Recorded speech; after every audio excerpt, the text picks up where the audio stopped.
Salut Swan, Salut, bienvenue dans ce podcast de Swiss Founder. merci. Bon, tu vas passer l'épreuve du feu parce que c'est le premier épisode. J'espère que t'es prêt. C'est un honneur. On espère que ce sera une longue liste après. Et tu J'espère aussi. reviendras pour nous dire à quel point t'as évolué, t'as progressé, mais tu vas déjà nous montrer à ton stade. Je vais commencer par un truc tout bête. Toi, t'es de Genève. Oui. Tu es né à Genève. Je suis né à Genève. Tu as 23 ans. Exactement. Ça fait combien de temps que t'entreprends ? Ça fait, je dirais, 2 ans et demi à peu près. Sur LinkedIn, c'est marqué septembre 2023. Ouais, Donc c'est à peu près ça. c'est à peu près ça. Ouais, ok. À savoir que sur LinkedIn, c'est la date où j'ai officiellement ouvert mon agence parce que j'ai signé mon premier client. Ah, c'est comme ça que t'as raisonné. C'est comme ça que j'ai raisonné. Pas Mais mal. globalement, j'ai commencé à entreprendre quelques mois avant quand même. Ok. Est-ce que tu peux parler un peu de ton agence ? Est-ce que tu fais exactement pour les entrepreneurs ? Parce que, alors, avant de commencer ce podcast, bienvenue dans Swiss Founder, les amis. L'objectif de ce podcast, il va être très simple. Enfin, c'est plus qu'un podcast. Ça va être une communauté. Au manque, et on en parlait juste avant, off. Bah non, en fait, c'était enregistré, mais vous verrez peut-être un extrait réel sur les réseaux sociaux, mais on va dire hors de cet épisode version longue. On parlait justement que en Suisse globalement, mais surtout en Suisse romande, on a énormément de difficultés à simplement déjà rencontrer d'autres entrepreneurs suisses, parce qu'il y a quand même des petites particularités en Suisse qu'on n'a pas tout autour. Voilà, on est 1 million de Suisses francophones, donc on est peu. On a un pays juste à côté qui s'appelle la France, qui en a 67 millions de personnes, 67 fois plus de personnes, 67 fois 1 million de personnes qui, voilà, donc c'est énorme. Donc on est une toute petite communauté et on a du mal à se rencontrer, c'est difficile. Et l'objectif de Swiss Founder, c'est non seulement de créer du contenu pour les entrepreneurs suisses qui souhaitent se lancer, mais pas que les entrepreneurs suisses d'ailleurs. Les entrepreneurs francophones qui sont tout autour de la frontière et qui se demandent comment marche le marché suisse, quelles sont ses différences, quelles sont ses particularités. Et d'essayer d'encourager tout ce beau monde à se rassembler sous le drapeau de Swiss Founder, sous ce beau drapeau Swiss Founder. Et on va essayer d'inspirer les gens, puis de donner des conseils, parce que ce marché est très intéressant, mais il faut en comprendre un peu les rouages. Et donc aujourd'hui, Swan, t'es le premier pour cet épisode, donc je te remercie infiniment de m'avoir fait l'honneur de faire ce premier épisode. On fait pas tout le temps le premier épisode d'un podcast. Il faut savoir un truc, un podcast qui tient la route, la plupart des épisodes font moins de 10 épisodes. Ouais. Donc, Ils arrêtent tous assez vite. Hein. Ouais, et c'est l'explication d'ailleurs de souvent pourquoi ça marche pas. On y reviendra dans cette vidéo. Évidemment. Donc toi, ton agence, c'est Sweets. C'est ça. Est-ce que tu peux expliquer un peu ce que tu fais, pour qui, et aussi pourquoi tu as lancé cette agence ? Alors, Swedes, chez Swedes, on fait de la création de contenu vidéo pour les entreprises. Principalement les entreprises physiques ici à Genève. Ok. Mais on travaille aussi avec des startups donc qui n'ont pas forcément de locaux physiques. Donc, on fait de la vidéo. On fait principalement de la vidéo sur les réseaux sociaux, donc au format 9/16e. Ok.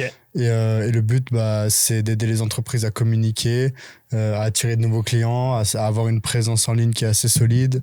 Développer leur brand. Développer leur personal brand, etc. leur brand aussi. Bien sûr. Et globalement, voilà, donc ça peut être pour des ads ou pour du contenu organique. Ce marché, c'est quand même un marché qui est un peu avant-gardiste quand même, parce que il y a 3-4 ans, c'était avoir une agence vraiment dédiée à ça, ça aurait été beaucoup plus rare. Surtout post-Covid, on va dire. Ça a drôlement accéléré les choses. Est-ce que tu as quand même des profils d'entreprises qui sont un peu identiques, qui veulent faire de la vidéo ? Parce que souvent dans ces marchés un peu novateurs, on va dire, on se lance dans ce type d'agence, on a quand même des marchés qui sont un peu qui sont les premiers à attaquer ce marché. C'est-à-dire qu'il y a plein d'autres marchés, par contre, ils vont mettre du temps à s'y mettre. Mais je sais pas, je pense par exemple à la restauration, certaines marques e-commerce, à la cosmétique. Est-ce qu'il y a quand même un certain type de business que tu vois plus souvent et que tu aides actuellement parce qu'ils sont plus à la pointe ? Alors moi, il faut savoir que je travaille avec plein de domaines différents. Ok. Mais si maintenant, là, je devais te dire ceux que j'ai l'impression qui se bougent le plus pour se mettre en avant sur les réseaux sociaux, c'est surtout les restaurants ou même les petits bars, les cafés, les boîtes de nuit aussi. Il faut pas mal de communication. Après, voilà, c'est pas forcément ceux qui ont le plus de budget. Pour la plupart, ils s'attendent à des prix vraiment cassés. Et voilà, mais ceux qui le font bien et ceux qui mettent le budget, j'ai 2-3 exemples. Par exemple, je sais pas, je peux te sortir Pretty Patty pour moi. Je sais pas si tu connais, c'est un restaurant de Vas-y, smash détail à burger chaque fois, Genève. n'hésite pas à donner du contexte pour ceux qui écoutent. Pretty Ouais. Patty, c'est quoi? C'est un restaurant de smash burger à Genève. Ok. Et pour moi, niveau communication de restaurant, c'est un peu la référence parce qu'ils ont quand même pas mal d'abonnés sur Insta, plusieurs dizaines de milliers, sur TikTok aussi. Ok. Et pourtant, c'est un restaurant qui est en Suisse et c'est assez rare pour un restaurant déjà d'avoir autant de popularité et en plus un restaurant qui est basé en Suisse. Donc pour moi, eux, c'est un peu Un ovni. un ovni, ouais, ou alors ils sont en avance, en tout cas sur le reste. Mhm. Et puis ouais, donc globalement, je pense que les restaurateurs... Après, j'ai l'impression que la plupart des entreprises commencent tout à s'y mettre. Elles commencent à sentir... Alors, on sait qu'en Suisse, on est... Enfin, moi, je trouve que le marché suisse est très en retard sur ça, comparé à nos amis français, par exemple. Mais ils commencent gentiment à se rendre compte que les réseaux sociaux, c'est important, que la vidéo, c'est le format le plus regardé sur Internet, tout confondu. Donc, il y en a de plus en plus qui te lancent. Mais là, analyse rapide comme ça, je dirais que c'est vrai que les restaurateurs fast-food ou boîtes de nuit... Lié événementiel et puis restauration. Ouais. Exactement, c'est ceux qui... Ouais, alors, est-ce que tu aurais quand même un petit indice de pourquoi eux en premier? Parce que moi, j'ai regardé, moi, j'ai une petite... j'ai une théorie. Ouais. C'est qu'en fait, les canaux, surtout pour les restaurateurs, sont ultra saturés. En réalité, il y a des grosses plateformes qui surplombent le marché. Faut savoir que... Alors pour ceux, je vais quand même me présenter moi 2 secondes. Je m'appelle Alexandre Egerter, j'ai 34 ans, je dirige un groupe qui s'appelle Get All. Donc on dirige un groupement d'agences. On fait du contenu aussi pour les entrepreneurs. On a une de nos agences qui font ça, mais on n'est pas dans la même thématique. D'ailleurs, moi, ça me pose aucun souci. J'inviterai des gens ici qui font le même business que moi. Le but, c'est avant tout la communauté et les gens. C'est pas simplement moi et ma petite personne et mon groupe, mais très important de le rappeler. Et moi, dans cette dynamique-là, moi, j'ai une agence SEO qui s'appelle Get SEO. Et par exemple, accompagner les restaurateurs dans des villes moyennes, grandes, c'est compliqué. C'est compliqué pourquoi? Parce que, et ils ont ce problème-là à mon avis, c'est l'omniprésence des plateformes, The Fork, les TripAdvisor, etc. avec clairement des notations qui sont truquées, des gens qui payent, etc. Et donc il y a beaucoup d'enjeux là-dessus. Et en fait, quand on tape sur Google, c'est parce que c'est hyper con, mais un restaurateur, quand tu tapes sur Google un restaurant, ouais, t'es submergé en fait. Et quand tu réfléchis, il n'y a pas 36 000 autres moyens de te faire connaître de manière originale, tu vois. Et le deuxième argument, c'est que il faut regarder aussi la catégorie des restaurateurs qui font ces vidéos-là. C'est de la fast-food, c'est des nouveaux concepts, etc. C'est rarement, évidemment, des étoilés, etc. C'est très, très bon, c'est pas le sujet. Hein. C'est pas une question de valeur, mais les étoilés, etc., eux qui sont bien placés ou qui ont une certaine assise, ils ont pas cette problématique-là, puis surtout, ils ont une clientèle vachement plus fidèle, plus âgée. Alors que quand on est dans la catégorie des plus jeunes et de ces boîtes qui vendent la fast-food, des fast-food, les gens se lassent. Donc, il faut les matraquer. Eux ont un temps d'attention qui baisse. Donc, il faut leur popper des vidéos. C'est ma théorie. Je sais pas si tu la partages, mais...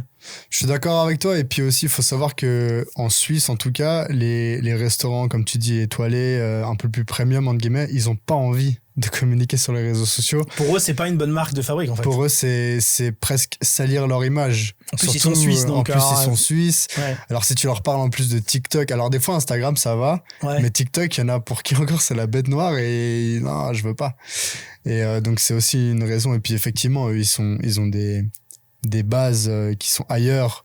Et Puis ils ont une base de clientèle ils ont déjà. une grosse base de clients. Ouais. Qui sont plus fidèles par essence parce que l'âge fait que, en fait, tout simplement. Ouais.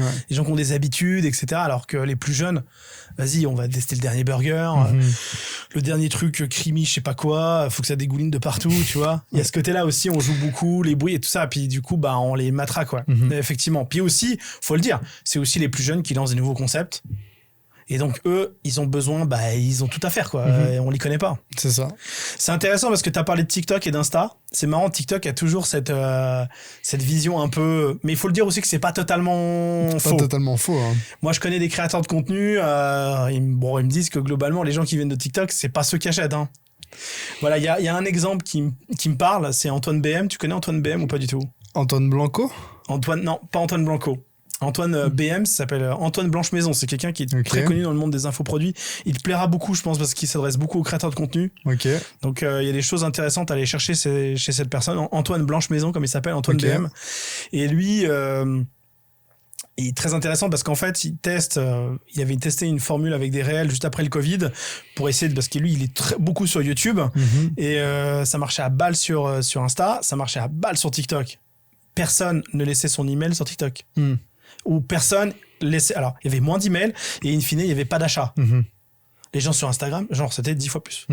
Alors après, attention, ça dépend de la catégorie de business, ça dépend le ticket, etc. Quand on est dans la restauration, je pense que TikTok, et c'est là où ça m'intéresse d'avoir ton retour, c'est est-ce que vous n'avez pas parfois des meilleurs résultats ou les clients de restauration n'ont pas plus de résultats avec TikTok en termes de brand, de visibilité et de gens qui viennent avec TikTok qu'avec Insta? Oui. oui. Où vraiment les gens ils viennent au resto, ils disent ah on vous a vu sur TikTok.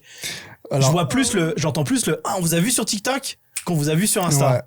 Ouais, et le retour, bon, il faut savoir que mon client, mon premier client, le premier à m'avoir fait confiance, c'est un restaurant pour le coup, de poulet frit qui s'appelle Poulet 22 à Mérin.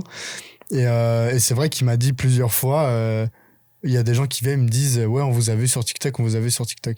Alors qu'on fait pas forcément plus de stats sur TikTok. C'est intéressant ça. En tout cas pour les types de contenus qu'on fait, parce que ça, peut-être qu'on en reparlera, mais aussi les vidéos que je propose, c'est des vidéos justement un peu plus premium avec des images plus léchées, etc. Et ce sont des choses qui marchent, qui fonctionnent un peu moins bien sur TikTok. Et intéressant aussi, c'est que en fait, je crois que TikTok aussi a un algo plus intéressant pour le côté local. Je vois plus de TikTok recommandés de gens qui viennent du coin, pas au hasard, par la localisation, on le précise. Sur Insta, on le précise, mais j'ai pas l'impression que dans mon feed, ça se ressent. Tu vois ce que je veux dire? Je remarque ça, je vois plus de contenu francophone ou de contenu locaux en Suisse avec TikTok qu'avec Insta.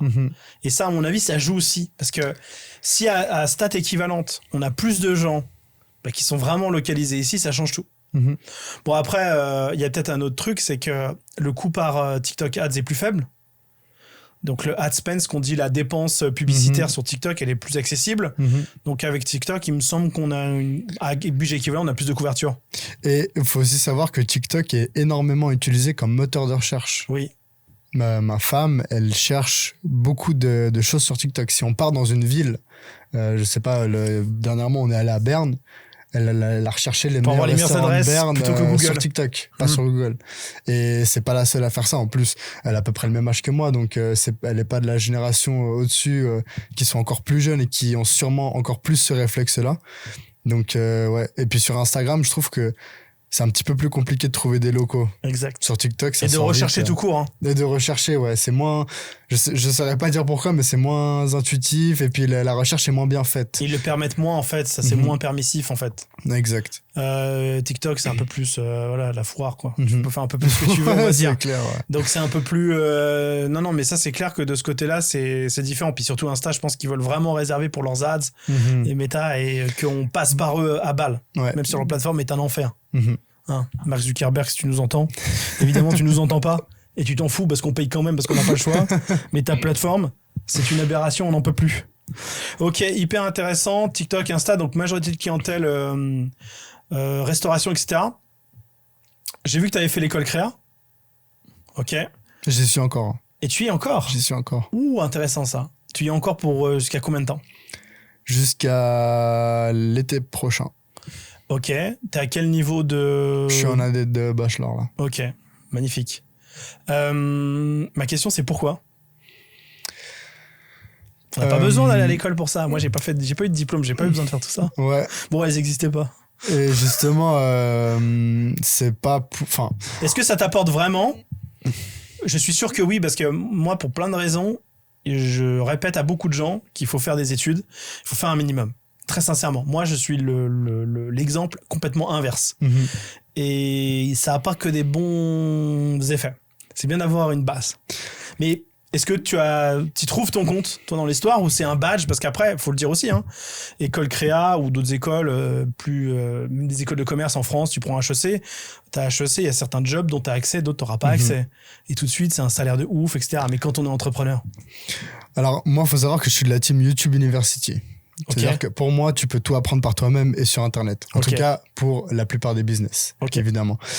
Moi, maintenant, si je suis à Créa, c'est parce que en fait, j'ai commencé à entreprendre lorsque j'étais en maturité spécialisée dans le social, le CG.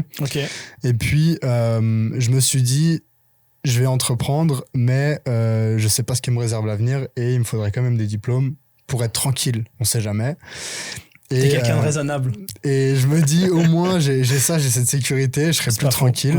Et du coup, je me suis dit quelle étude je pourrais faire dans le domaine qui m'intéresse, c'est-à-dire le business, la communication, le marketing, etc. Internet, et puis j'ai trouvé Créa. Tout simplement. Donc, je suis à Créa pour avoir mes diplômes. Après, voilà, je vais pas mentir, l'école, ça m'apporte pas énormément dans ce que je fais. Quelques petites bases en marketing, parce qu'on en parle quand même, donc c'est quand même intéressant de revoir certains fondamentaux, mais globalement, il y a même des choses avec lesquelles je suis pas du tout d'accord de ce qui est enseigné là-bas. Et voilà, mais c'est toujours intéressant parce que c'est des points de vue différents, des intervenants qui sont aussi en entreprise. Voilà, faire du marketing pour une PME n'est pas la même chose que faire du marketing pour un grand groupe. Ah non. Et voilà, c'est intéressant d'avoir les deux points de vue. Toi, ça t'apporte un peu une variété. Puis, on va le dire, faut le dire aussi, l'école apporte aussi un certain niveau de sérieux et de structure. Quand on fait un certain niveau d'études, il faut quand même être suffisamment organisé pour structurer ses idées, son apprentissage, recracher, parce que moi je dis recracher, son savoir sur une feuille à l'oral ou peu importe, et ça apporte quand même certains éléments intéressants pour plus tard, quand tu entreprends, avoir des bases solides pour ça, parce que tu vas en avoir besoin. Maintenant, effectivement, toutes ces écoles-là me sont étrangères, parce que personnellement, l'école n'a jamais été quelque chose qui m'a... ça n'a jamais été une très bonne expérience. Mais je sais reconnaître leur utilité, mais je sais aussi reconnaître leur utilité statutaire. Autant qu'une montre Rolex, ou autant qu'une Porsche, ou autant que, prenez un autre exemple, celui que vous voulez, c'est-à-dire que d'avoir le badge Créa, le badge telle école HEC Lausanne ou je ne sais quoi, ça aide dans la vie.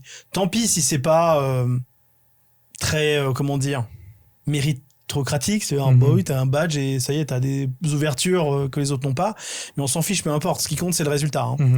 Et d'avoir cette petite sécurité-là, de se dire, ah, t'as été à Créa, etc. Et aussi un autre avantage que moi je vois au fait de faire une école, c'est les rencontres. Le réseau que tu peux te construire dans ces écoles-là, surtout à Créa, de futurs entrepreneurs qui peuvent être déjà tes potentiels premiers clients, tes premiers soutiens. Moi, j'ai commencé au début zéro, il y avait zéro autre entrepreneur autour de moi. Autant te dire que c'était très, très, très, très, très, très compliqué. Je me suis mis une belle balle dans le pied, quoi. Pas de communauté, rien, donc ça n'a pas été évident.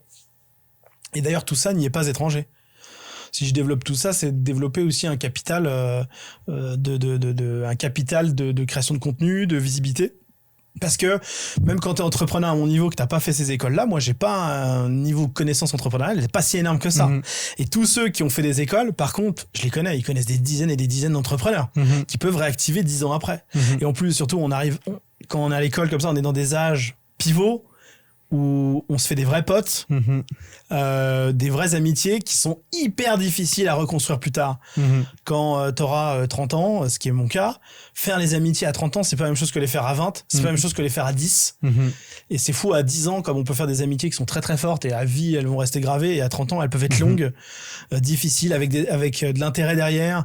Bref, donc ça a beaucoup de valeur. La valeur du temps au moment où on le fait, ça apporte ça aussi, ça apporte pas simplement les cours en eux-mêmes, le côté communautaire, le badge comme je le disais et l'aspect rencontre, hyper important. Tu suis quel cursus à Créa en fait, parce que j'en vois qu'il y a plein de manières d'aborder Créa, mais tu suis un cursus en particulier pour faire un métier particulier, comment ça marche? Parce que vraiment moi je suis complètement noob, je vois pas. Est-ce qu'on rentre dans Créa et on dit c'est pour devenir vidéaste, là je vais devenir SEO, parce que j'ai l'impression, c'est aussi un peu la critique que je vais avoir de ces écoles. Pardon, Créa, mais vous pouvez m'inviter et moi je pourrais vous donner deux, trois retours. Mais souvent, c'est que j'ai l'impression qu'on apprend la com de manière généraliste et puis ils se spécialisent mais ils sortent, les gens savent un peu tout, mais rien. C'est à peu près ça. Okay. Bon, alors après, à Créa, t'as quand même plusieurs cursus. Moi, je suis en marketing digital.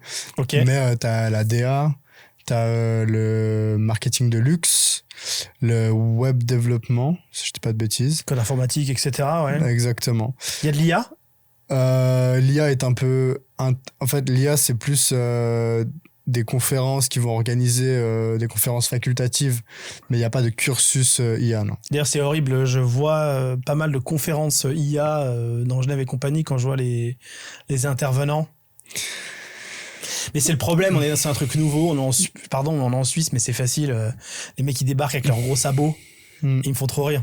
Mais j'espère qu'avec Swiss Founder, on essaiera de développer une partie IA parce que moi, personnellement, c'est un sujet. J'étais très early sur le sujet, notamment avec le SEO. Il y avait des accès API sur GPT-3, 3.5 à l'époque, avant même que ça pète, c'est qu'il y ait le chatbot. Et moi, déjà, je voyais ça, j'ai dit, waouh, là, les gens sont pas prêts. Il y a énormément de choses à dire sur tellement de sujets. J'espère que sur Swiss Founder, on essaiera aussi d'aider les gens à essayer de voir dans quelle mesure ils peuvent utiliser l'IA autre chose que de dire écris-moi un mail pour inviter, pour remercier mes super clients d'avoir été client pour moi en 2024. Tu vois, bon, voilà, d'essayer de faire des trucs un peu différents. Mais ok, IA léger. Et toi, t'as pris le cursus marketing digital, c'est ça? Ouais, donc je suis en marketing digital et en plus, je fais en ligne. Ça veut dire que j'ai pas du tout de présentiel. Tous mes cours sont en visio, du lundi au jeudi, et que les matinées. Ok, bon ça c'est pas mal. Alors ça par contre c'est pas mal du tout. Parce que ça permet d'exercer une activité à côté. Ah c'est pas mal. Bah en fait il faut savoir que c'est pas par hasard si j'ai pris ça. C'est parce qu'il y a deux avantages. De un c'est que c'est moins cher. Parce qu'il faut savoir que les écoles privées ça coûte quand même assez cher. Et en plus ça me permet d'avoir une activité à côté qui me permet de financer mon école. Parce que moi j'ai pas 40 000 balles à sortir comme ça. Parce que c'est le coût 36 000 francs ouais, les 3 ans. Ok. Donc ça me permet de payer mon école aussi. De la financer tout en apprenant, puis en essayant de jouer sur le côté théorique et de l'appliquer dans la pratique, entre guillemets, et d'avoir aussi ce retour de pas être que dans la théorie à l'école, et puis finalement c'est qu'au bout de 3 ans que tu mets expérimenter les choses et que du coup tu finisses par comprendre que ça c'était faux ou ça non ou ça pas comme ça. Après moi je suis très critique avec ce que j'apprends à l'école parce que ce premier pas dans le marketing je l'ai fait grâce à YouTube. J'ai beaucoup appris des infopreneurs, j'ai regardé énormément de contenu de plein de créateurs de contenu, même des créateurs de contenu un petit peu plus underground comme je sais pas si tu connais Tougan Barra. Bien sûr. Donc j'ai vraiment pas mal poncé YouTube. Je l'ai découvert il y a 7 ans déjà. Ouais. Lui, c'est un peu le pirate du marketing, si on peut dire ça. Bien sûr. Et du coup, j'ai un avis assez critique avec ce que nous enseigne l'école et une autre manière de voir les choses. Mais tu sais, à mon avis, pour défendre un peu l'école créa et défendre toutes ces écoles, déjà, c'est des énormes machines qui sont difficiles à manœuvrer et à changer et à faire dévier de leur position. Deuxièmement, on reste en Suisse et je suis pas sûr que si on applique les techniques marketing américaines de Tougan ou autres, est-ce qu'on va vraiment avoir le succès escompté ? C'est pas sûr. C'est pas parce que c'est à la pointe que forcément le marché suisse va être réceptif. Déjà là, ce qu'on fait aujourd'hui, ma manière de parler dans un podcast ici en Suisse et la manière dont, comme j'interviens, ça va déjà pas être quelque chose d'habituel. De se permettre de, entre guillemets, de débattre de ça va pas être quelque chose d'habituel, donc c'est pas évident. Donc moi, je pense qu'il faut connaître ces deux faces. C'est pour ça que c'est intéressant que tu fais cette école. Et je pense que c'est très important pour les gens qui ont besoin d'une base de faire ce genre de cursus pour avoir le thermostat suisse. De comprendre c'est quoi le thermostat suisse. Et après toi, essayer de venir amener ta touche et de faire évoluer ce marché. Là, par exemple, on est dans le studio de Get Podcast. D'ailleurs, je savais même pas, une petite anecdote, mais tout à l'heure, on parlait, je t'ai invité ici, on se connaît sur LinkedIn, et rapidement, je t'ai tombé sur tes posts, et vous voyez, comme quoi, ça sert à quelque chose de créer du contenu, c'est comme ça qu'on se rencontre aujourd'hui, et je savais même pas, mais donc là, t'es chez Get Podcast, donc dans mon studio de podcast, et t'as déjà été client ici une fois, et tu savais même pas que c'était mon studio de podcast. Donc c'est pour vous dire, j'ai des efforts à faire en communication aussi, et je veux dire... je pense que c'est bien d'avoir ces deux visions, mais il faut savoir que ce studio de podcast, par exemple, on est, je peux le dire, le studio de podcast avec le plus de volume en Suisse à Genève, on est loin d'être plein, hein, en termes de volume sur 7 jours, loin d'être plein, et on est adoubé de dingue parce que sur notre site, on peut réserver directement la session, que c'est facile et que le prix est accessible. Pour moi, ça c'est la normalité. Mais pour les Suisses dans le monde du digital, c'est un truc de fou. Et donc, c'est comme ça qu'on change les choses. C'est en essayant d'habituer les Suisses à un nouveau standard, de se dire, on mérite de faire mieux. La Suisse est un pays, globalement, qui ne se met pas assez en avant. qui va pas assez, entre guillemets, montrer un peu les muscles. Il y a d'autres pays autour qui le font, qui prennent des parts de marché, alors qu'ils le méritent, sur le papier, pas. C'est-à-dire que le produit est moins bon. Ok ? Et donc, au bout d'un moment, il faut y aller, quoi. On peut faire une allégorie ou une image avec les marques horlogères. La deuxième marque horlogère au monde, c'est Audemars Piguet, en termes de vente. C'est un Français de base qui l'avait repris il y a près de 20 ans en tant que CIO. C'est Monsieur Benamias, qui a quitté maintenant, qui est plus le CIO. Qu'est-ce qu'il a fait il y a 15 ans ? Il a fait un truc qu'on fait jamais en Suisse. On allait voir des stars américaines. On allait voir Schwarzenegger, on allait voir Jay-Z, on allait voir des mecs dans le hip-hop et on a commencé à, on va dire, à ricaniser, à américaniser et à rentrer dans cette culture-là pour les montres suisses qui, faut pas oublier, les États-Unis, c'est peut-être les plus gros clients en termes d'achat de montres suisses. Ça a toujours été le cas, mais lui, il a joué ce jeu-là à fond. Il a osé, et on fait le truc, ça a cartonné. Parce que on a osé communiquer bon sang. Alors qu'à la base, sur Audemars Piguet, bon, on se fait discret, quoi. On est dans notre petit coin, à la chaux de fond. On est au Brassus, pardon. On est planqué. Non, surtout pas. Voilà. Et ça, c'est dommage parce que il pourrait avoir une autre marque de montre. Heureusement, la Suisse a ce prestige et ce branding qui fait que c'est difficile de détrôner. Si une marque n'est pas suisse, c'est difficile. Mais de plus oser et d'aller le montrer. Donc, je pense que ces écoles créa, c'est bien, mais c'est bien qu'il y ait des entrepreneurs comme toi qui se forment sur YouTube, qui viennent insuffler des nouveaux codes de la communication parce qu'il faut augmenter le standard. Il faut l'élever. Il faut montrer qu'il y a mieux à faire. Parce qu'il y a plein de produits suisses et des gens, des entrepreneurs, mais super talentueux, qui ont des idées de dingue. Mais ils osent pas, en fait. Donc, personne connaît, puis il y a un mec qui débarque, qui copie le truc, et il se fait voler le concept, et c'est moins bien. C'est dommage. Donc, il faut, ne serait-ce que pour les Suisses, essayer de faire un truc élevé. Donc, je pense qu'il faut trouver le juste milieu entre les deux.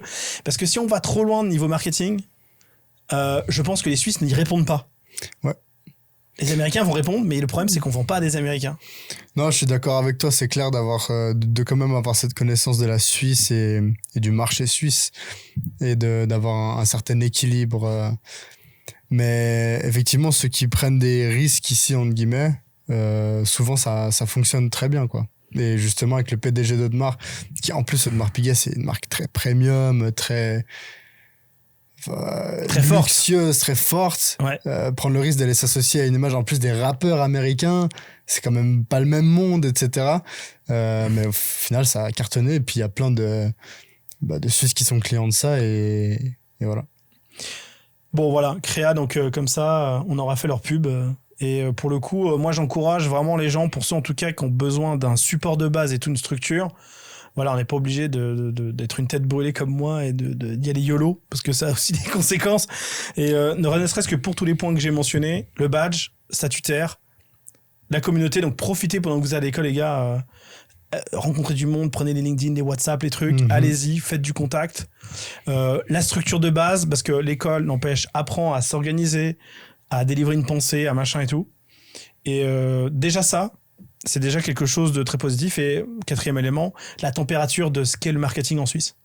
En tout cas, ce qu'est la norme suisse, pour essayer de la comparer, d'essayer de trouver, de pondérer en fait. Mais pour rebondir, il y a quand même, donc c'est bien de donner ce conseil, mais il y a quand même un conseil que j'aimerais donner et auquel il faut faire attention. C'est que pour entreprendre, enfin, c'est pas l'école qui va vous apprendre à entreprendre. Tout à fait. Et l'école va souvent vous donner des très mauvais conseils, comme passer énormément de temps à faire des études de marché, à construire, à se projeter. Non.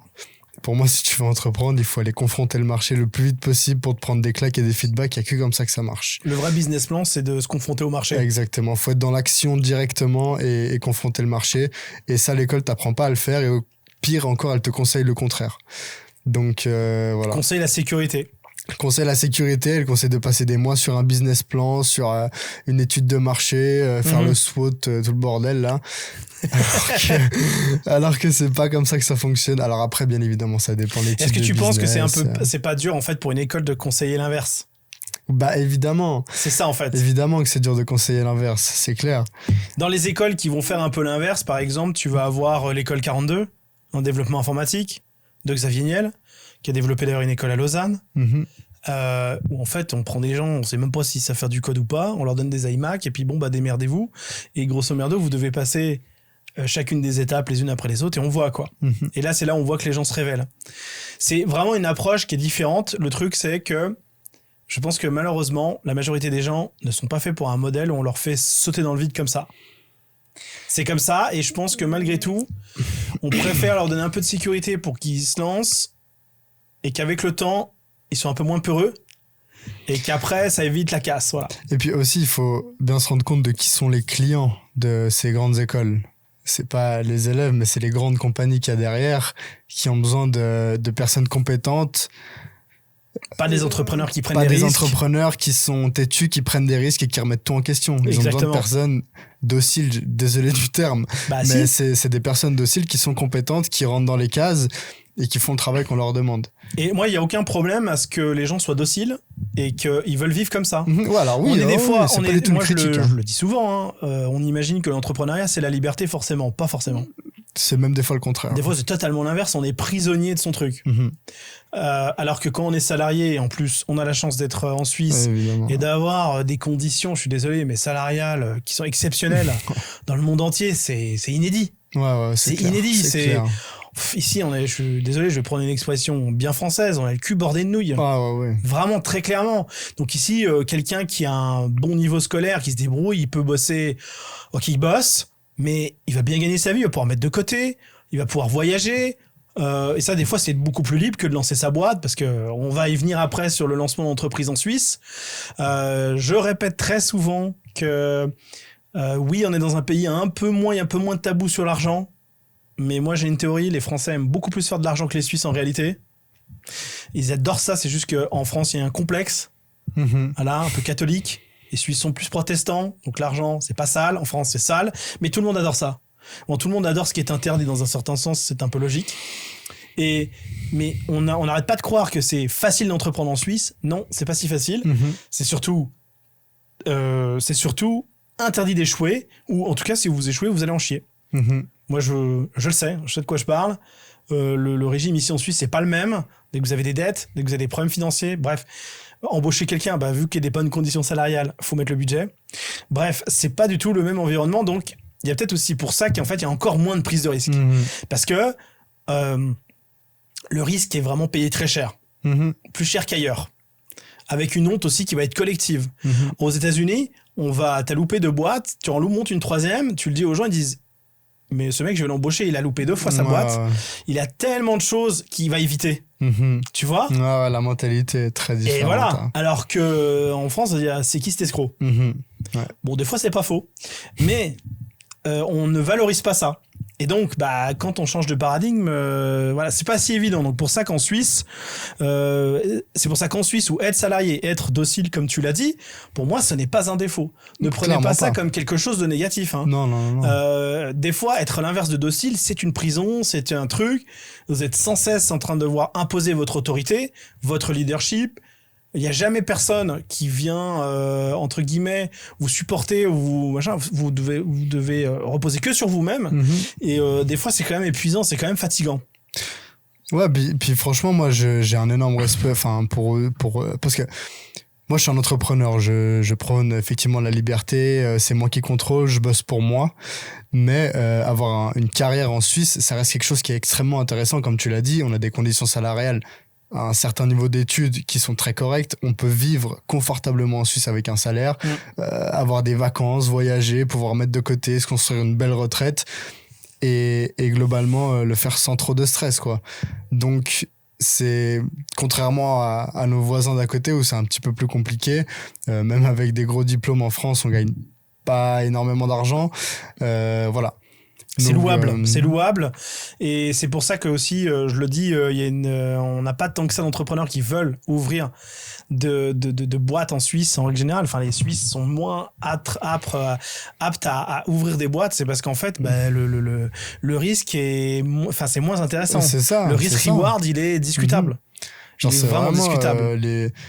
Moi, j'ai plein donc, de gens vraiment, moi, puis, moi, je vous le dis, je suis entrepreneur, j'ai besoin de personnes dociles. Bah oui. Et qui sont très heureux. On les paye correctement, on fait le taf comme il faut, on les traite bien, et ils sont très heureux et tout le monde est heureux. Et ils contribuent à l'objectif de chacun. Si après tout le monde est content, rien à redire, c'est parfait. Bon, j'ai une question par rapport à ton business. J'aimerais savoir, est-ce que tu pourrais me parler de la demande la plus bizarre qu'on t'ait faite? Vraiment le truc what the fuck. Tu t'es dit, bon, c'est bizarre quoi. Ou un prix, c'est n'importe quoi. Bah, j'en ai eu une en tête là, qui est assez récente, ça, il y a quelques mois. On m'appelle un mercredi ou un jeudi. Ok. On me dit, voilà, notre marque, on va tout changer. Je vais pas donner le nom de la marque. Bien sûr. Hein. On se met pas dans un bourbier. On va tout changer. On a ça à faire. On a 2 tournages, un le vendredi et un le dimanche. Donc, les tournages dans 1 et 4 jours après. Il faut tourner on a un sportif qui va venir, il faut tourner des interviews, en faire des formats short, et puis après le dimanche on aimerait faire une grosse vidéo de lancement, etc., machin. Et on a 500 francs de budget. Et ça va être tendu. Et bah moi j'ai dit, écoutez, bah moi pour 500 francs je vous fais volontiers la vidéo de lancement dimanche. Voilà, j'avais des choses de prévues, mais je peux me libérer et je peux vous faire quelque chose de très correct pour ça. Et ils ont évidemment refusé. Mais en fait, et c'est pas la première fois que ça m'arrive, plus largement, c'est des personnes qui veulent beaucoup, tout de suite et pas cher. Je veux dire, là, on me contacte le mercredi, il y a un tournage le vendredi, un tournage le dimanche. Il y a déjà 2 tournages. C'est aberrant. Il y a 3 formats à sortir, plus un gros format qui est une vidéo promotionnelle, donc il va demander quand même plusieurs heures de tournage, un script, etc. Donc il y a quand même en plus du travail en pré-production. C'est pas juste aller filmer et partir. Et ils ont pas de budget, quoi. Et puis tu leur fais des offres, t'essayes de les arranger, t'essayes de leur proposer des alternatives. Moi, j'étais prêt à faire un effort sur par exemple les formats interview. Il y en a plusieurs, on tourne au même moment, je peux faire un petit prix, on peut s'arranger. Ils ont pas voulu. Alors que quand ils m'appellent, en plus, c'est encore ça qui me fait encore plus rire, c'est que au début on parle et ils me font comprendre qu'ils sont un peu la référence sur leur marché, que c'est un peu les numéros 1. Et du coup, quand j'entends parler de ouais, on n'a pas de budget, alors c'est absurde, c'est incohérent. C'est absurde. Pourquoi vous venez me dire tout ça? Enfin voilà, et ça, c'est pas la première fois que des personnes ont des attentes démesurées en termes de tarifs, en termes de disponibilité. Et t'as l'impression qu'on est un outil qu'ils peuvent activer quand ils veulent, qui coûte pas trop cher et que ça va les arranger. En fait. C'est ça, ouais, exactement. Alors que non, ils croient que t'es Gmail. Ou t'es Somme Magique, tu cliques et tu orders ton truc. Derrière, il y a de l'humain, derrière, il y a du boulot, il y a des heures. Ça a un prix, surtout quand tu le veux aussi vite et dans ces conditions-là, quoi. À ton avis, pourquoi les gens sous-estiment le prix d'une vidéo ou en général de la production vidéo en règle générale? Parce que beaucoup de gens ne savent pas ce que c'est de la production vidéo parce qu'ils n'ont jamais essayé de le faire. Ou alors, ils ont essayé, ils croient qu'ils savent faire, mais en réalité, ils ne savent pas. Et aussi parce que il y a encore ce truc que les réseaux sociaux, c'est pas pris au sérieux par tout le monde et qu'on dit que faire des vidéos sur les réseaux... Enfin, il y a beaucoup moins ce discours maintenant. Mais il y a encore ce truc de les réseaux sociaux, je file le téléphone au stagiaire et puis il va nous faire notre com. Alors que non, c'est un métier, c'est énormément de savoir et de compétences à avoir pour pouvoir l'exercer correctement. Mais voilà, il y a encore cette vision un petit peu enfantine des réseaux sociaux où on croit que c'est facile et que pour faire une vidéo, il suffit d'avoir son téléphone et de filmer. Et puis que si je paye quelqu'un pour ça, je le paye 50 balles et il me fait ma vidéo. Globalement, bah en fait, ça vient aussi du problème du niveau général ici qui est faible. Vu que le niveau général est faible, bah la possibilité de se dire bah écoute, ça vaut tel prix ou ça a une valeur, bah en fait elle est réduite.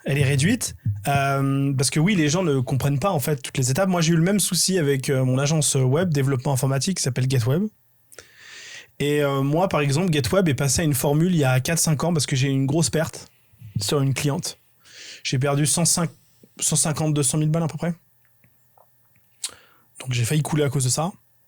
Et en fait, par exemple, dans le sujet du développement informatique, c'est dur de prévisualiser, enfin de prévoir combien l'application va te coûter en fait. Donc c'est une application mobile avec une application web. Et en fait, ce qui se passe, c'est que la plupart des agences web, ce qu'elles font, c'est qu'elles surfacturent à balle. Elles se disent, bon, nous on estime que c'est 20. Si ça part en couille, excusez-moi, si ça part en cacahuète, ça va coûter 50. Je vais vendre 100. Voilà, je vais vendre 100, comme ça je suis sûr de m'y retrouver. Parce que pareil, les clients ne se rendent pas compte de plein de choses. Je vais donner un exemple concret, les visios. Les visios, les entretiens clients, etc. Sur un projet comme celui-ci, c'est des centaines d'heures de visio. Sur 2 ans. C'est énorme. Ça va très vite. Sauf que moi, des centaines d'heures de visio, un développeur ou un CTO, je préfère pas faire le calcul. C'est 10-15 000 balles de visio, quoi. Et ils se rendent pas compte. Ah bah non, c'est qu'une visio. Non, c'est pas qu'une visio. Il y a un salarié en face qu'on paye avec des impôts et qui vous écoute. Et donc, quand j'ai eu cette mauvaise expérience, j'ai décidé de développer un nouveau système qui, en fait, je vends des packs d'heures. Donc, en fait, GetWeb, quand on fait un projet, on dit, bah voilà, votre projet, c'est entre tant d'heures et tant d'heures. Pourquoi j'ai fait ça? C'est parce que j'ai voulu changer le prisme quand je présentais à mes clients. Moi, je vous vends pas une application. Enfin, si. Je vais vous vendre votre application. Mais surtout, ce que je vais vous vendre, c'est 300 heures de travail. 300 heures de travail, eux, ils font un calcul dans leur tête. Ils sont entrepreneurs. Ils ont des salariés. OK. 300 heures de travail, tel salarié, ça me coûte 25 000 balles. Eux, ils me demandent 40 000 balles, c'est des développeurs. C'est cohérent. C'est pas cher. Si je dis la même somme, mais c'est pour une application mobile et pour eux, je clique sur 2-3 éléments, ça me fait une photo, ça m'envoie un fichier, oulala, c'est excessivement cher. En fait, ils ont plus de rapport de proportion, ils se rendent pas compte. Et donc, dans ce cadre-là, ça a tout changé, la vision des clients par rapport au projet. Des anecdotes toutes bêtes. J'avais une cliente qui avait besoin de faire plusieurs ajustements sur un site web. On vendait encore forfait et pack d'heures. Le forfait, elle n'a pas voulu. On avait pour 10 000 francs à peu près de refonte, etc. Bon, je fais OK, pas de problème. On peut vous proposer les packs d'heures. 1500 francs, vous avez 20 heures et on peut déjà faire tel ajustement. Elle m'a dit OK. In fine, elle a dépensé 15 000 francs de pack d'heures pour faire la refonte. Juste parce qu'elle a pris déjà petit à petit et que la représentation de ce que c'en était, c'était plus la même chose. Donc ça bouge beaucoup. Il y a ça, donc il y a la méconnaissance et il y a aussi le côté, les gens se disent, c'est qu'une vidéo. Tu vois, c'est un truc qui défile, il y a 3 images, ils se rendent pas compte, ils font pas de post-prod, ils font pas de montage, ils payent pas le matos, eux ils pensent qu'avec l'iPhone, alors c'est vrai qu'on peut faire beaucoup de choses avec l'iPhone, mais bon, dès qu'on est un peu professionnel, d'ailleurs on en parlera après, ça c'est intéressant parce que maintenant les vidéastes vont presque prendre des appareils photo de dingue, juste pour faire le côté je suis vidéaste, mais il pourrait avoir un appareil photo en dessous, ça irait très très bien. Ça c'est aussi un truc intéressant, moi je l'ai constaté avec le studio de podcast. Mais du coup les gens n'ont absolument aucune idée du travail que ça représente en fait, comme créateur de contenu aussi. C'est ça. Bah, il y a eu pendant des années du mépris envers les youtubeurs, par exemple. Bien sûr. Sur les plateaux télé. On peut prendre l'exemple de Feu Ardisson avec Squeezie. Avec Squeezie. Alors que Squeezie, maintenant, c'est le GP Explorer avec carrément une compétition automobile de dingue. Mais il y a tout ce qu'il a construit et il y a que les gens ne se rendent pas compte. Moi, j'ai essayé de lancer une chaîne YouTube et je suis vidéaste, donc j'ai déjà des compétences là-dedans. Je sais comment ça fonctionne, la pré-production, le montage, etc. Mais on se rend pas compte du travail que c'est de réaliser une vidéo même de 10 minutes, scriptée, etc. On se rend pas compte du boulot et des compétences qu'il faut pour faire ça. Et surtout à un niveau comme celui de Squeezie, typiquement, qui est le youtubeur numéro 1 ou numéro 2. Il y a Thibaut InShape. Ouais. On se rend pas compte du travail que c'est. Et globalement, la régularité. Ouais, la régularité. Incroyable. Thibaut InShape, ça fait 7 ans, 8 ans, même plus que ça. Il publie toutes les semaines. C'est des années de travail. C'est des années de travail. Ouais. C'est une pression monstre. Enfin, il y a tellement de choses qu'on il faut financer. En fait, il faut rentabiliser aussi sa propre audience, avoir des produits, pas se mettre avec le mauvais produit à la con. Il y a un scandale. Ouais. Les miniatures, les titres, les idées. Si vous faites des vidéos storytelling, laissez tomber. La plupart, c'est une galère sans nom. Non, les gens se rendent pas compte, ils pensent, vas-y, le mec est dans sa chambre, il tourne, c'est Cyprien, puis en plus on oublie à quel point maintenant les places sont devenues plus chères, il y a plus de concurrence. À l'époque de Norman et Cyprien, bon, ils étaient 4-5, Ouais, c'est ça. tu faisais une bonne vidéo, là tu fais les mêmes vidéos équivalentes de Cyprien, là maintenant tu fais un bide. C'est ça, c'est que maintenant il y a énormément de personnes sur le marché et c'est très concurrentiel, quoi. Bien sûr, avec beaucoup de sujets, toi t'as un sujet technique, donc de prise, t'as un sujet de mise en scène, t'as un sujet des fois de script, de ce qu'on va dire dans la vidéo, et voilà, parce que en fait les vidéastes sont pas vraiment des vidéastes tels qu'on l'entend, c'est presque des vidéastes / réalisateurs. Oui. Parce qu'on oublie ça, par exemple donc on fait un film, il y a un réalisateur, il y a un producteur, il y a un ingénieur son et machin. Toi t'es toutes ces personnes là en même temps. Exactement. Ouais. Tu vois, et ça les gens se rendent pas compte. Alors évidemment c'est pas le même niveau de production, faut être honnête. Mais les gens se rendent pas compte déjà de faire le script, trouver la bonne idée, de valider, faire les allers-retours avec le client. En plus c'est quelque chose de créatif. Moi, je conseille et j'ai coaché des gens qui ont des business créatifs. C'est pas évident à scaler. Bon, ça scale. Bon, déjà, j'aime pas ce mot scaler, donc je vais faire prochainement une vidéo YouTube sur ma chaîne où je vais parler de ça parce que je suis un peu. Ça m'énerve. C'est un mot à la mode, scaler. Mais en fait, on peut pas scaler une agence de service. Donc déjà, une agence créa, c'est encore plus dur.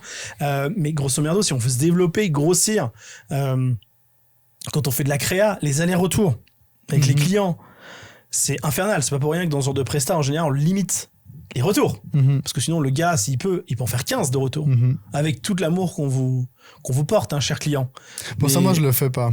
Ok. Je limite pas les retours, mais je comprends qu'il y en a qui le font. Après, tu cadres peut-être vachement mieux en amont. Exactement. Qui fait que tu diminues les retours. C'est ça. Je préfère cadrer au maximum avant pour pas avoir de retour et que le client soit satisfait. Ouais.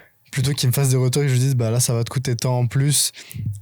Rentrer dans un quiproquo, devoir retourner, là, c'est la cata. Exactement. Je préfère tout mettre au clair dès le début, comme ça, tout le monde est content. Ouais.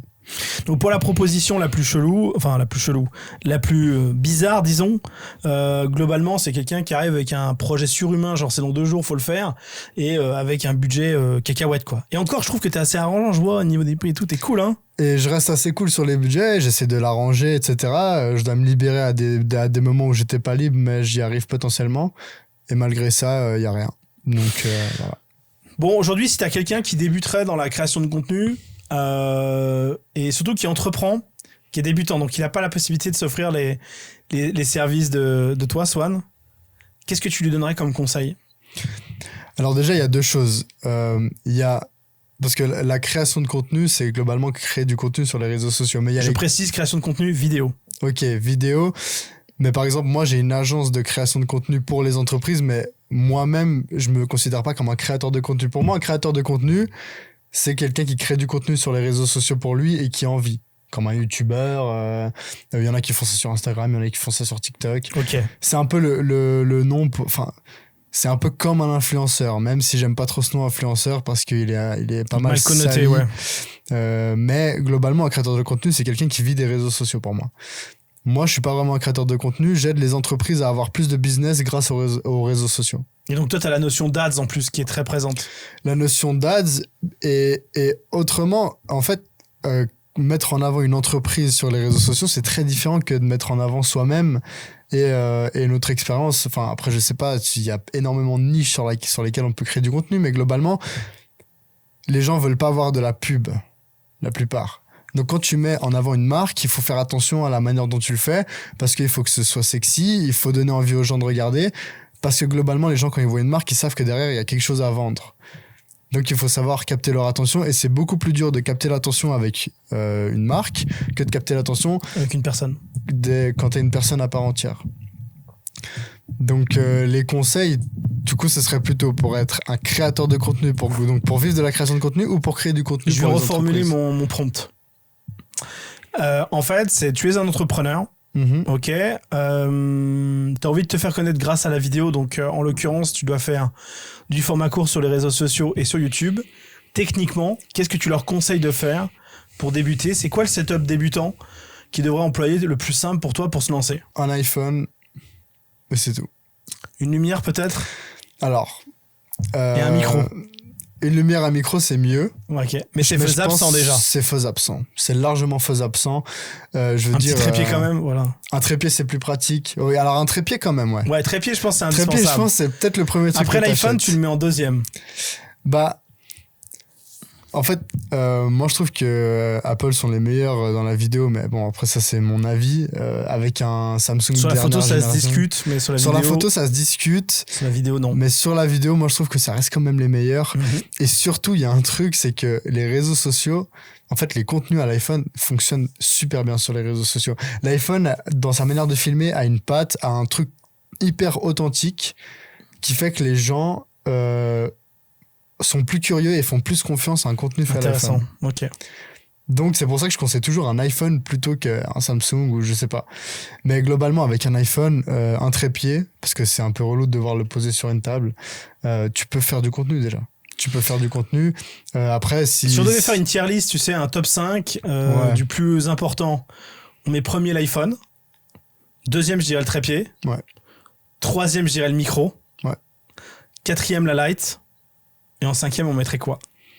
Une backlight, une light de couleur derrière, une bibliothèque, un décor.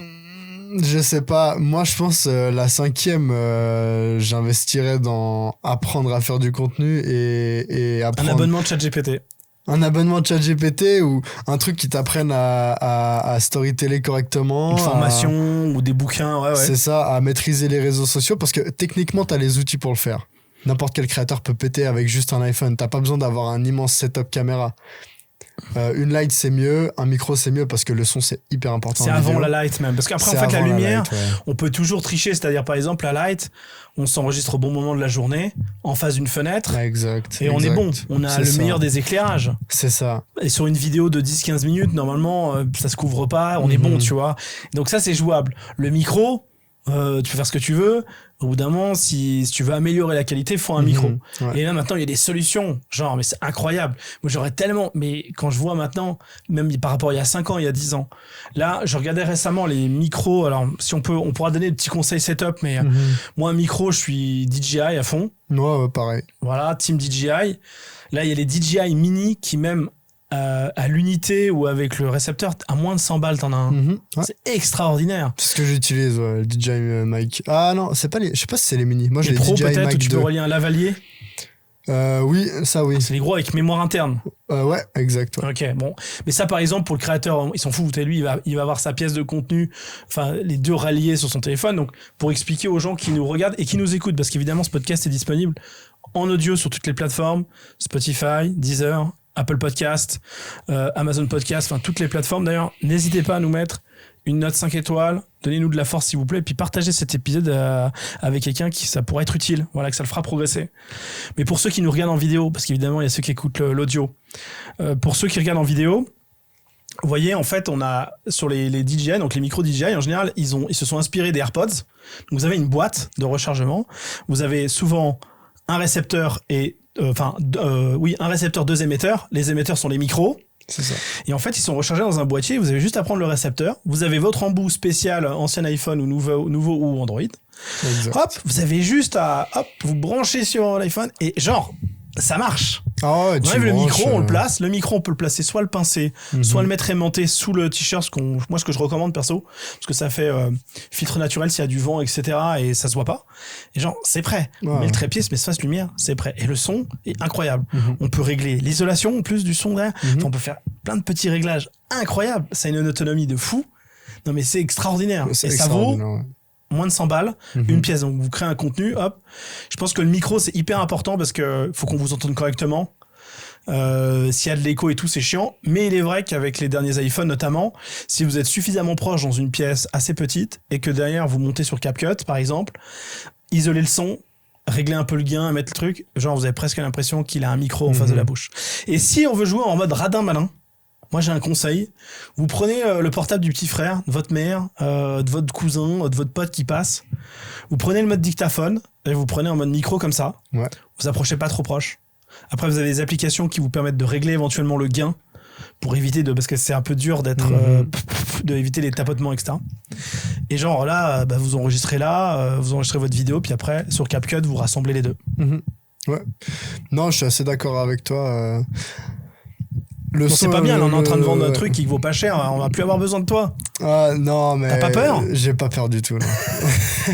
Non, parce que moi, il faut savoir que je le conseille à mes clients. Bien sûr. Pour les clients qui veulent vraiment créer du contenu, faire 6 vidéos par semaine, etc., je leur dis bien, écoutez, moi, je pense que le plus important, c'est d'avoir une base de contenu organique et authentique que vous pouvez faire tous les jours, que vous pouvez partager l'expérience que vous avez. Pas de friction pour le tourner. Pas de friction, partagez un maximum, faites déjà du contenu par vous-même et on travaille ensemble sur des projets plus ambitieux, sur des vidéos plus travaillées, sur des communications. Là, on veut booster, on veut envoyer, ouais. C'est ça.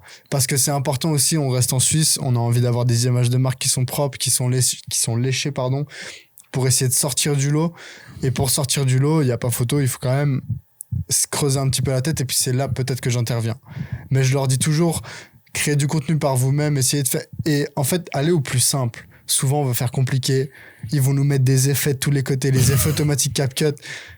S'il y en a qui nous regardent, arrêtez ça, s'il vous plaît. Ça gâche. Il y a des petits effets, mais faut... Et encore, faut y aller léger. Ne mais cutter juste. Ouais, déjà surtout. Avant de commencer à mettre des effets, parce que les effets, c'est vraiment le 5% restant. Ouais. C'est pas le plus important. Et ça se voit que c'est pas fait à la main, que c'est automatique. En plus, il y a pas de sound design dessus, du coup, parce que forcément. Oui, mettre l'effet sans le son, ouais. Du coup, c'est franchement juste un cut. Ouais. Ça suffit. Quand vous faites une vidéo, le plus important, c'est que on comprenne ce que vous avez envie de montrer, ce que vous avez envie de mettre en avant. Donc, gardez l'image la plus claire possible. Ne mettez pas trop d'effets. Allez au plus simple. Globalement, si vous savez cutter correctement, vous pouvez déjà faire énormément de choses. Effectivement, puis au-delà de ça, surtout, il faut tester sa capacité à déployer des idées devant une caméra, d'expliquer son produit, ce qu'on fait, d'être à l'aise, d'avoir une certaine élocution. Et ça, ça sert à rien d'avoir une vidéo en 4K une vidéo en 8K pour le montrer dans un premier temps. Ça sert à rien, surtout qu'au début, vous aurez pas forcément beaucoup de vues. Donc, qu'est-ce que vous en avez à faire? De toute façon, les gens vont le voir passer, demain, ils auront oublié. Même si vous faites un bid, enfin, franchement, il y a que vous qui va être réellement perturbé par ça. Toutes les autres personnes s'en fichent, en réalité. Et il faut recommencer. Et ça, c'est difficile de faire mieux que ça. C'est tellement difficile de faire mieux que ça. Le rapport, en fait, ratio, temps, qualité, friction, machin, il est imbattable. Genre, puis on l'a tous dans notre poche, voilà. On le déploie, tac, tac. Ça gère plutôt bien les réglages automatiques. Franchement, hein, les iPhones gèrent mieux l'automatique que pas mal de réflexes. Les réflexes souvent sont plus à chier, on peut le dire, sont adaptés, parce que c'est pas des machines qui sont forcément faites pour. Donc en plus vous vous rendez pas compte que vous avez des téléphones qui fonctionnent super bien, et si vous êtes dans un setup qui est fixe, si vous utilisez des applis comme Blackmagic qui sont totalement gratuites et que vous apprenez un peu à régler, là vous pouvez encore passer un level au-dessous. Oui, au-dessus. Mais encore une fois, moi je pense que si on veut créer du contenu par nous-mêmes et qu'on le fait avec notre iPhone, il n'y a pas besoin d'aller plus loin. Bien sûr. Parce que les vidéos à l'iPhone fonctionnent extrêmement bien. L'iPhone a ce côté très authentique, très, très transparent qui donne direct la confiance à celui qui tombe dessus.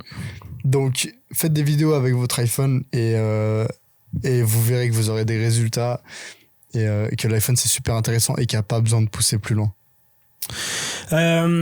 Avec le recul, ça fait 2 ans que tu entreprends maintenant, qu'est-ce que tu ferais de différent? Ou peut-être pas?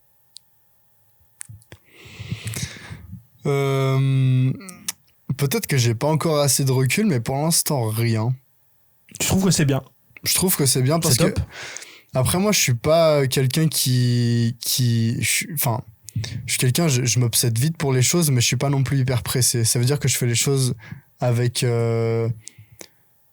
patience, temps. Je suis pas pressé, entre guillemets. Enfin, en fait, moi, mon but, c'est de tenir le plus longtemps possible. Et si je me crame à travailler 80 heures par semaine et à me forcer à le faire, je vais pas y arriver. Donc, je préfère prendre mon temps, faire les choses, prendre les choses comme elles viennent, etc. Toujours en me posant des questions, en ayant un esprit critique et en essayant de me renouveler. Mais du coup, globalement, là, comme ça, je sais pas ce que je ferais différemment, honnêtement. Selon toi, là, justement, dans ces 2 ans, c'est quoi la meilleure décision que t'aies prise? C'est de te lancer? Oui. Ouais, t'es super content de cette décision? Évidemment, ouais. Sans aucun doute. Sans aucun doute, me lancer, c'est la meilleure décision que j'ai prise, ouais.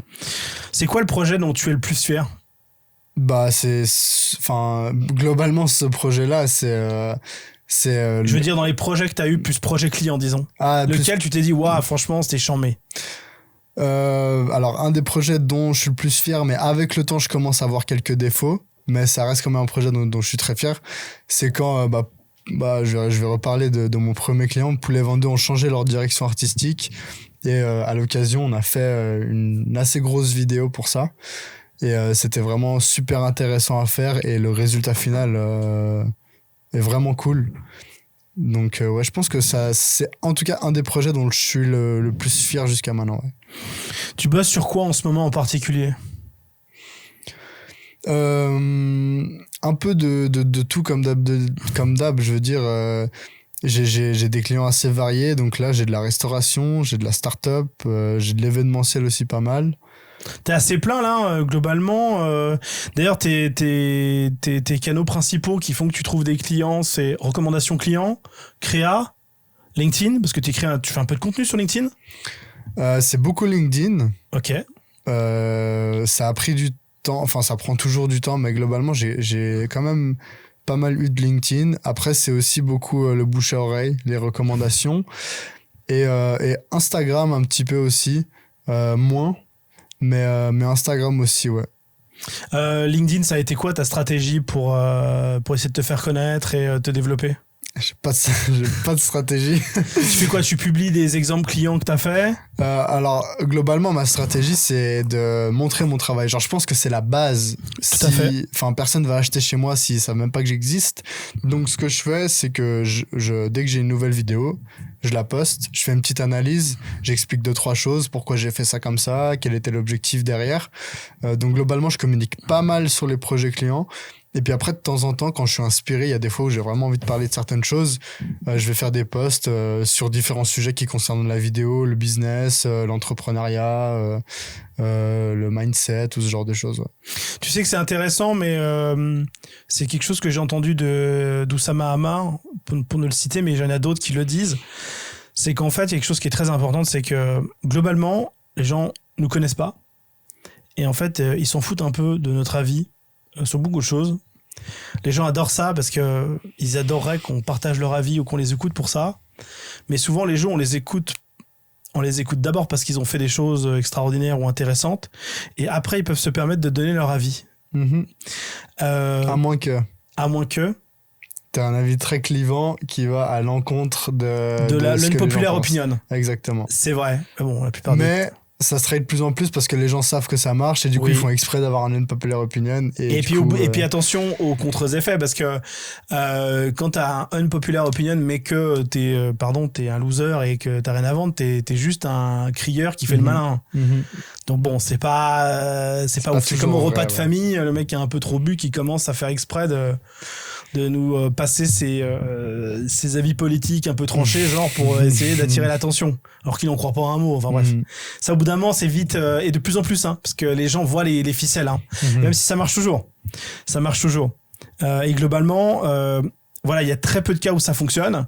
D'abord et surtout si c'est pour faire votre business, parlez de ce que vous faites, parlez de vos expériences. Les gens s'accrochent et adhèrent vachement plus, enfin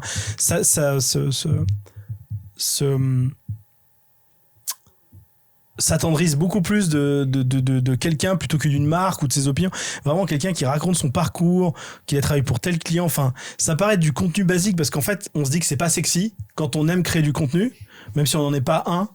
Et qu'on aime ça, parce qu'en fait les gens qu'on regarde, les créateurs de contenu, eux vendent ces vidéos-là où ils parlent de leur opinion ou de leur sujet et tout, où ils parlent pas forcément de leurs clients et tout, parce que c'est leur métier, et puis on les voit, ils ont beaucoup de vues, beaucoup de commentaires, ça nous attire, on se dit le produit il est beau, il est noble, tu vois, c'est intéressant. Le problème c'est que quand on fait un business et qu'on n'est pas un créateur de contenu, c'est pas forcément très évident, et ce qui marche toujours c'est de parler des clients, de ce qu'on a fait, de ce qu'on a réussi, les achievements, les prochains projets, de documenter un peu ça pour que tout simplement les gens s'intéressent à nous et à ce qu'on fait, quoi, et pas à ce qu'on pense. Voilà, ça peut venir dans un second temps. On peut le faire mais avec parcimonie. Avec parcimonie, parce que globalement tout le monde a un avis. Oui, voilà. oui, Donc ça, c'est facile d'avoir un avis. Par contre, est-ce que tout le monde a des belles réalisations à montrer? Moi, et c'est fou le nombre de gens qui ont des belles réalisations, ils les montrent pas. Ouais, ils communiquent pas. Et c'est dommage. Mais c'est important aussi de parler de soi et de son parcours. Parce qu'en fait, c'est ça qui nous rend unique et qui nous différencie des autres. C'est ce qu'on vit. Après, voilà, faut le faire intelligemment parce que sinon, ça fonctionne pas, quoi. Il y a quand même des petits trucs à avoir en tête. Écoute, Swan, je te remercie beaucoup. Je sais pas combien de temps a duré cet épisode, je pense une bonne heure. Ouais, c'est possible. Ouais, Bien une bonne heure. En tout cas, j'espère que l'exercice t'aura plu. Ouais, j'ai apprécié, ouais. Bon, c'est super. Où est-ce qu'on peut te retrouver? Les gens ont besoin de faire des vidéos. Où est-ce qu'on contacte Swan?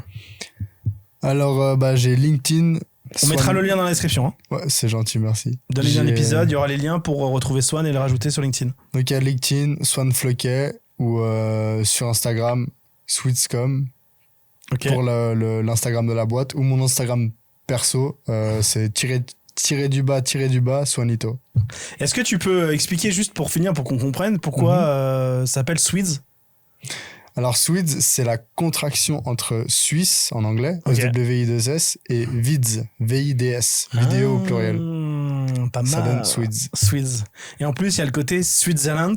Ouais. Ça t'y avait pensé à la base ou ça fait partie du truc? J'y avais pas pensé. Moi, ce que j'avais, c'était Swiss Made. Ce côté premium. Moi, j'adore le côté Swiss Made. Je trouve super quali. C'est quali et c'est absolument ce que j'avais envie de retrouver un peu dans ce que je propose. Donc, c'est pour ça que et faire retranscrire ça d'avoir vraiment une qualité de service proche justement de ce que la Suisse est capable de proposer, souvent ce qu'il y a de meilleur. Exactement, j'essaie vraiment de proposer le meilleur du meilleur. Bon, bah écoute Swan, je te remercie infiniment d'être venu. Les amis, comme je viens de le dire, tous les liens sont dans la description. Si par hasard vous avez des besoins, vous êtes des entrepreneurs, vous avez besoin de visibilité par la vidéo, etc., Swan sera ravi de vous aider. Le lien sont dans la description. Pour tout le reste, que ce soit le SEO, le web, le marketing, bref, plein de sujets. N'hésitez pas à me rajouter sur LinkedIn.